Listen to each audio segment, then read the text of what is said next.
தலைமை தாங்கி தலைமுறையாற்றிய இந்த மாவட்டத்துடைய அப்படி கொஞ்சம் வலியுறுத்தணுமா, கொஞ்சம் வலியுறுத்தி போட்டோம். ஆம்புலன்ஸ் போட்டோம், ஆம்புலன்ஸ் போட்டோம், கொஞ்சம் வலியுறுத்தி பார்ப்போம். தலைமுறையாற்றிய முன்னாள் அமைச்சர், மாவட்ட கழக செயலாளர் எம்.சி. சம்பத் அவர்களே, இந்த மாவட்டத்தின் பொறுப்பாளர், முன்னாள் அமைச்சர், சிறுபான்மை பிரிவினுடைய செயலாளர் சகோதரர் திரு எஸ். அப்துல் ரஹீம் அவர்களே, முன்னாள் அமைச்சர், முன்னாள் எம்பி சகோதரர் தாமோதரன் அவர்களே, முன்னாள் எம்எல்ஏ சகோதரி திருமதி சத்யா பன்னீர்செல்வம் அவர்களே, மற்றும் வருகின்ற முன்னாள் சேர்மன் திரு சி. கே. சுப்பிரமணியன் அவர்களே, திரு கே. எஸ். கார்த்திகேயன் அவர்களே, திரு கே. என். தங்கமணி அவர்களே, திரு எஸ். பி. கே.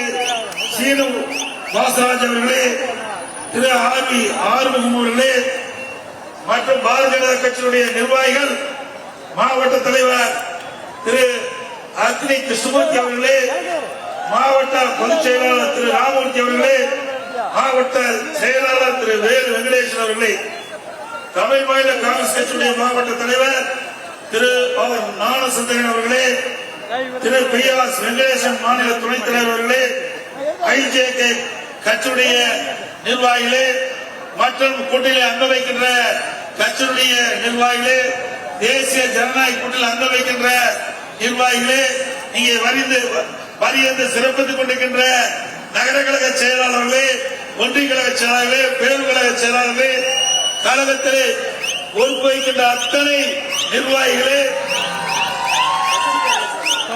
பகுதி கழக செயலாளர்களே, வட்டக்கழக செயலாளர்களே, வார்டு கழக செயலாளர்களே, துணைக்கழக செயலாளர்களே, ஒட்டுமொத்த கழக நிர்வாகிகளே, கழக உடன்பிறப்புகளே, வாக்காளர் பெருமக்களே, விவசாயிகளே, விவசாய தொழிலாளர்களே, வியாபாரிகளே, பத்திரிகையாளர்களே, ஊடகங்களே, அத்தனை பேருக்கு என்னுடைய முதற்கண் வணக்கத்தை உரித்தாக்கி,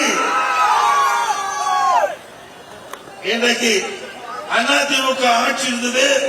அம்மா முதலமைச்சர் இருந்த பொழுது தானே புயல் வந்தது. இந்த கடலூர் மாவட்டத்தையே புரட்டி போட்டு போயிட்டு அந்த அளவுக்கு கடுமையான சேதம். நகரத்திலிருந்து கிராமம் விட்டு போனவர்களுக்கு நிதியை தளர்த்தி மேலும் 30 லட்சம் பேர் கொடுக்கிறாங்க. எதுக்கு கொடுக்கிறாரு? திமுக மக்களுக்கு செல்வாக்கு எழுதிட்டாரு. அடுத்த ஆண்டு இந்த 8 மாசம் தான் இருக்குது. இந்த 8 மாசத்துக்கு பணத்தை கொடுத்து இந்த 30 லட்சம் குடும்பத்தில் இருக்கிற வாக்குகளை பெற்று திமுக மீண்டும் ஆட்சிக்கு வரணும், கொள்ளையடிக்கணும். இப்படி ஏமாற்று வேலை செஞ்சு 52 மாதம் கழித்து இப்பொழுது 30 லட்சம் பேரை நாங்கள் தேர்ந்தெடுத்து 1000 ரூபாய் மாசம் கொடுக்கணும்னு சொல்றீங்களே, இது நியாயமா? இது மக்களை ஏமாற்றுவது இல்லையா? மக்களுக்கு இறக்கப்பட்டு கொடுக்கல, மக்கள் நன்றாக அந்த குடும்ப தலைவி குடும்பம் நன்றாக இருக்க வேண்டும் என்பதற்காக கொடுக்கல. அடுத்த ஆண்டு வருகின்ற தேர்தலுக்கு முன்கூட்டியே மாசம் 1000 ரூபாய் கொடுத்து அந்த ஓட்டுகளை பெறுவதற்காக கவர்ச்சிகரமா அறிவிப்பு கொடுத்து தந்திரமா ஓட்டுகளை பெற இருக்காங்க. உஷாராங்க. அது மட்டும் இல்ல, எப்ப பார்த்தாலும் ஸ்டாலின் பேசுறாரு, இந்தியாவிலேயே சூப்பர் முதலமைச்சர். எதுல? கடன் வாங்குறதுல சூப்பர் முதலமைச்சர். இந்த 1000 ரூபாய் கூட அரசாங்கத்தில் வருவாய் அதிகரிச்சு கொடுக்கல, கடன் வாங்கித்தான் கொடுக்கிறார். இந்த கடனை எப்படி கட்டுறது? யாரு? உங்க மேலதான் வந்து சுமக்கும். நீங்க தான் அந்த வரி போட்டு அந்த வரியின் மூலமாக அந்த கடனை திருப்பி செலுத்துவார்.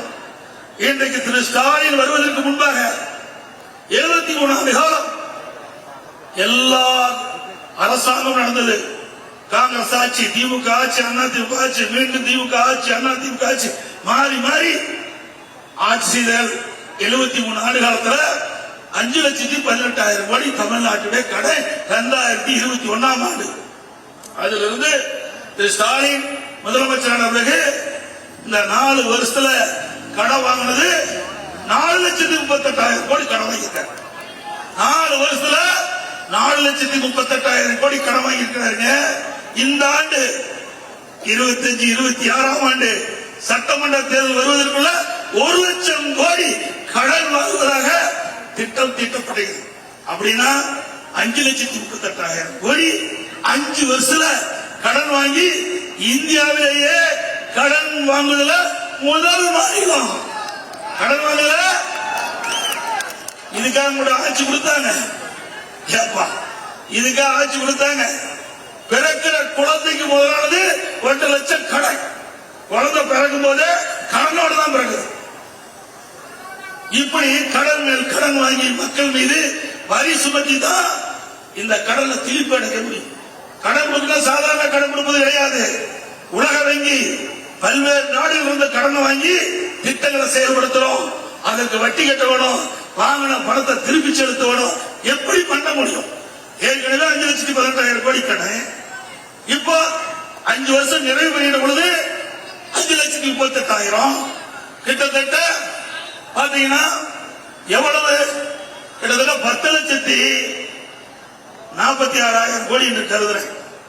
இப்படி கடன் மேல் கடன் வாங்கி நாட்டு மக்களை கடனிலே தத்தளிக்க விட்ட அரசாங்கம் திமுக அரசாங்கம்.